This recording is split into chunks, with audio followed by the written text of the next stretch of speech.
Break के बाद आपका फिर से स्वागत है। गणतंत्र दिवस परेड समारोह की झांकियों में भारत की सांस्कृतिक विविधता और सैन्य शक्ति को प्रदर्शित किया जाता है। वर्ष 2014 से क्या कुछ हुए हैं झांकियों में बदलाव, आइए देखते हैं हमारे संवाददाता गिरीश निशाना की इस खास रिपोर्ट में। हर साल गणतंत्र दिवस परेड समारोह में कर्तव्य पथ पर भारत की सांस्कृतिक विविधता और सैन्य शक्ति को झांकियों के माध्यम से प्रदर्शित किया जाता है। गणतंत्र दिवस परेड समारोह नई दिल्ली का कर्तव्य पथ, जहां दिखती है भारत की सांस्कृतिक विविधता, जहां दिखती है भारत की सैन्य शक्ति। यहां निकलने वाली झांकियां हर किसी का मन मोह लेती हैं। पिछले एक दशक में यहां बदला है बहुत कुछ।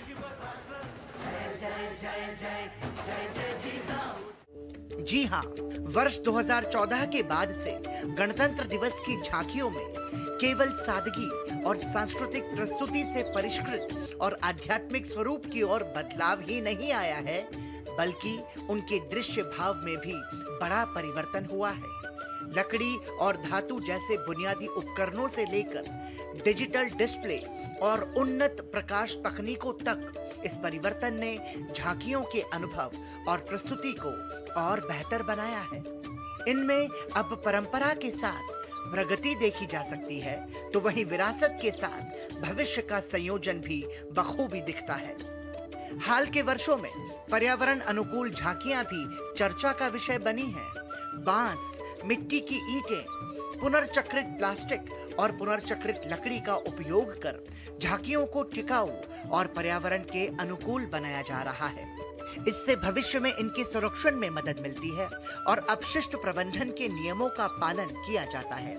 वर्षों से कई झांकियां स्थिरता और अपशिष्ट प्रबंधन को बढ़ावा देती रही हैं।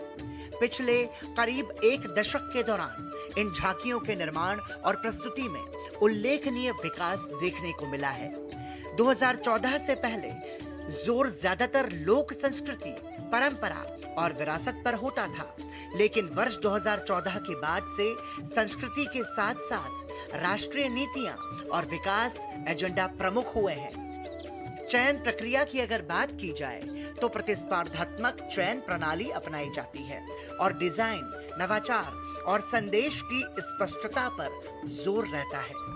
नई दिल्ली के कर्तव्य पथ से निकलने वाली झांकियों में राज्यों, केंद्र शासित प्रदेशों, केंद्रीय मंत्रालयों और अन्य विभागों की झांकियां भी शामिल होती हैं। इन झांकियों की तैयारी की जिम्मेदारी रक्षा मंत्रालय की होती है।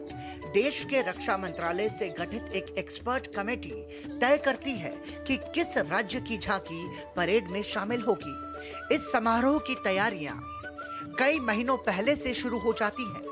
रक्षा मंत्रालय से गठित एक्सपर्ट कमेटी में art, culture, painting, sculpture, music, architecture, choreography के क्षेत्र के प्रतिष्ठित लोग शामिल होते हैं। अगर पिछले वर्ष के ही गणतंत्र दिवस परेड 2025 समारोह की बात की जाए तो स्वर्णिम भारत, विरासत और विकास विषय पर 16 राज्यों और केंद्र शासित प्रदेशों और 10 मंत्रालयों और विभागों की झांकियां कर्तव्य पथ पर उतरी। वहीं परेड में पहली बार तीनों सेनाओं की ऐसी संयुक्त झांकियों ने हिस्सा लिया, जिसका विषय सशक्त और सुरक्षित भारत रहा। आगामी 26 जनवरी यानी गणतंत्र दिवस परेड समारोह 2026 में इस बार मुख्य विषय वंदे मातरम होगा। वर्ष 2014 के बाद से झांकियों में पारंपरिक विषयों के साथ साथ आधुनिक भारत की प्रगति, तकनीकी क्षमताओं और समावेशिता को दर्शाने पर ज्यादा जोर दिया गया है। इससे परेड का स्वरूप विकसित हो रहा है। कैमरामैन आनंद कश्यप के साथ गिरीश निशाना, डीडी न्यूज, दिल्ली।